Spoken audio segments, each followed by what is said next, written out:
ส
Saturo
saeman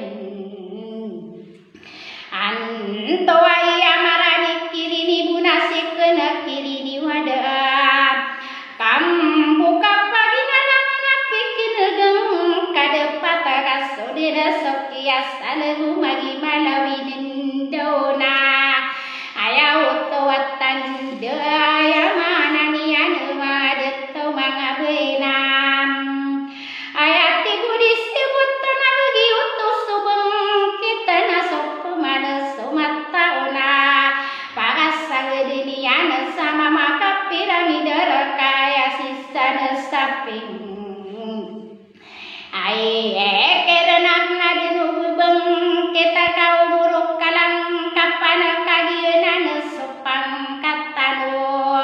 niamagin sarata mikena bukayam bulana pelawan samingi deraka pemagenuna sirana sakideraki depat raya watawatan dekapiaki bubun au ala sairing narawatena sayana sunggiringan diwan dikeungeuna inut tadi maranuna tadi marang ponua kiapeung kataniranna iman tona mipunida ipeung kata suben togena dila kasas alegeropa kasas salin dewapang katana marayaga ayamana niana kapeguda siakeun sakaderu lakiakeun aya deuna siajim ai enorainu sisalim pokawainu di kesalungina budi kederundungi kaperawatan aku sarat aku suka paguangan aku suka bilagatawa dibeloyot tarete bediung kau kokumana ini pagayawayau kabesaran semana adilaga sasada gerupa kasasanin doapang angkatan aku kadena luyu dekaran dengapa namana penaya ya dena sisalim pokawaya dena siajib norapo pemantona sarina okubui umin talawanaka odi buka margenari kuisena gupan tunarum beula dunia nena margeregem pemane beuni umap pamenaga odi dangarnu kanaragen degaseng kuan beui umin talawana kakagieu mambueunana dipenganuna sulaga menadisung khusus suarana api dipenganuna depulalaya sendoda kagieu mam ambueunana gieuna mana sudah tawalang wasarudieuna disaratang kadeu kasaratang kaunutan kagieuria beunaramu kami pengingisi mangapangkataniani lembeu sokoko mana adinu sotarete enoyaga mabita kami besatung kaweta piagum aung busung busanu beungeun sakumaran ngeka beng kami pengingisi madae panahun tamanaku salakau di salakau ka dinia dipengut nutu beunai kapas sirai kau bentugeuna kamana sapikiriana sosara takalilin tadera pipiangina wasa ayalala kenunna saradaun deya dako mapa deuri kowe senagupan tunwalu dekaran dengadi dakakuran de bento beuni haji nurasalim pokaos sarana wanaki dalawe eno digotan tawe bulogi kararan nakuro nakaide miaka pikirana tademana nakanu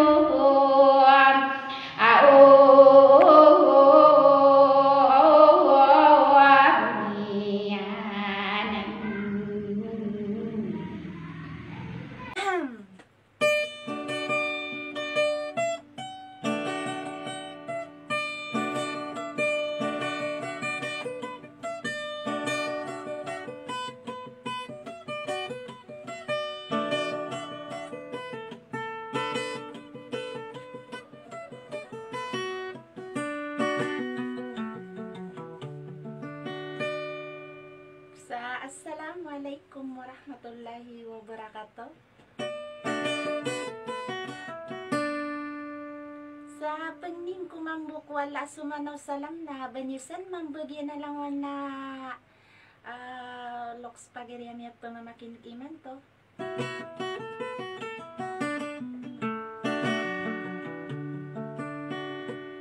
Sagi ko narinaw na siya may pililalilang.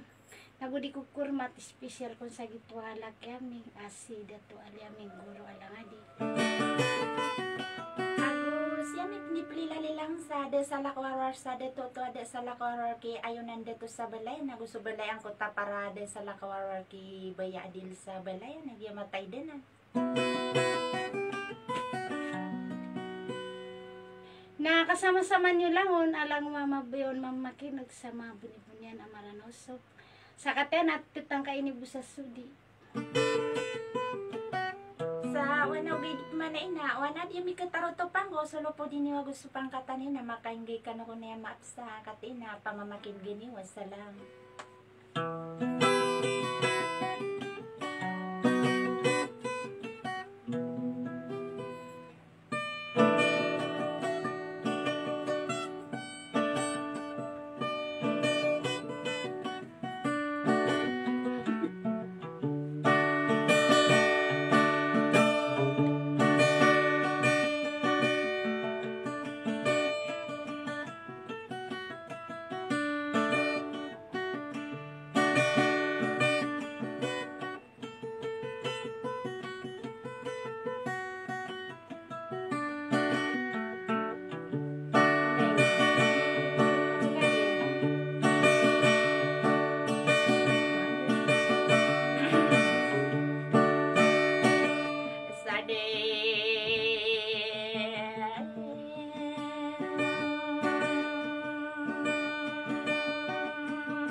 Hãy subscribe cho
kênh Ghiền Mì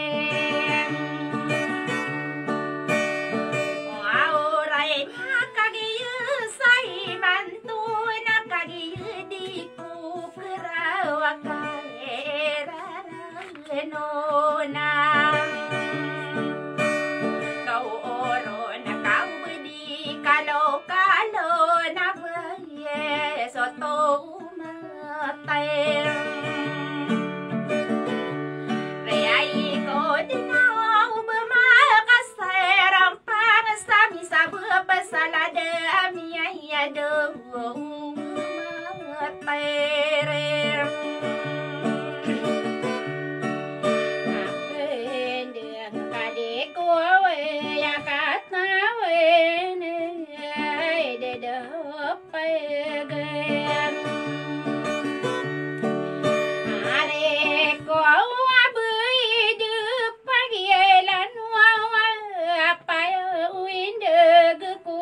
bỏ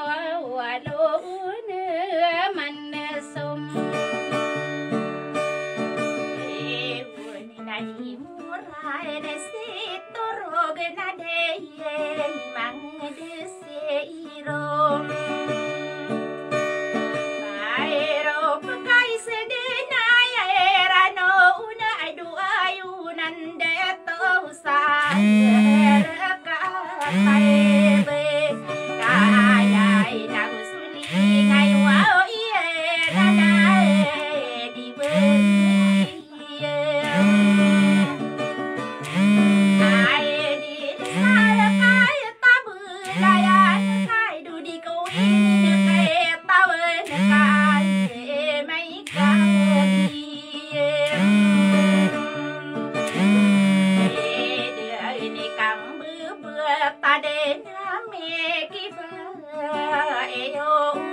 Bagaimana nak kamar dekat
mayan Kai ere kue sepantau na me ale ya ngua perin Dia minya pemakai negi mantu sauni nangai lai benau kagi minda Jai on nai du ia la bisa air katam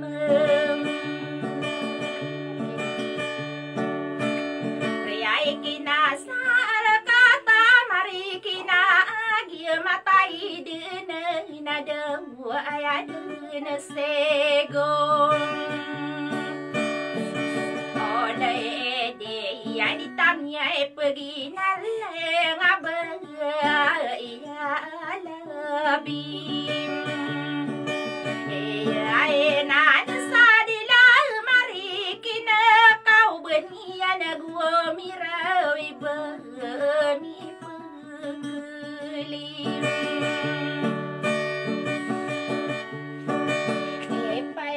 te ai sabami dinari ibu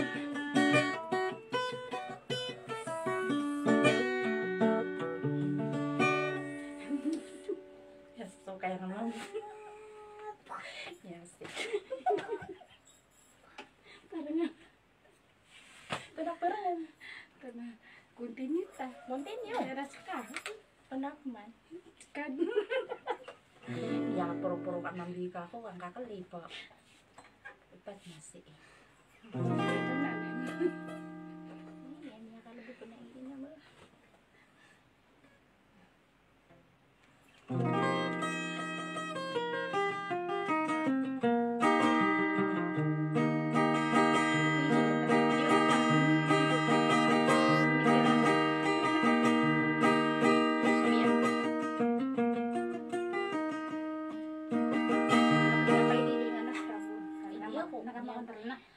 Ya juga anak itu saya ku Karena kan saya ku berdiri sekali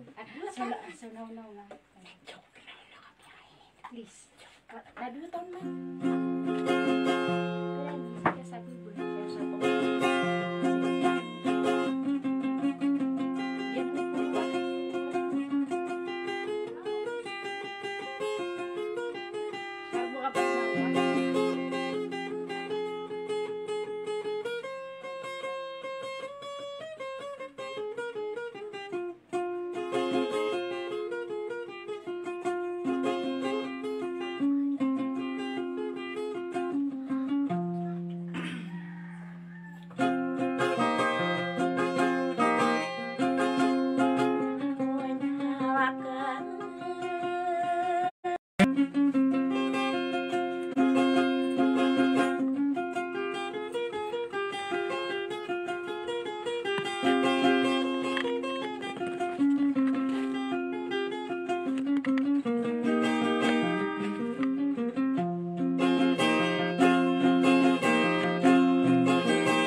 Sige na. Sakap mo. Dia kok. Juga na ako rin. Katawar gadi ka sa. Salam ka kiramin. Salam karos kay salam ka. Bye bye.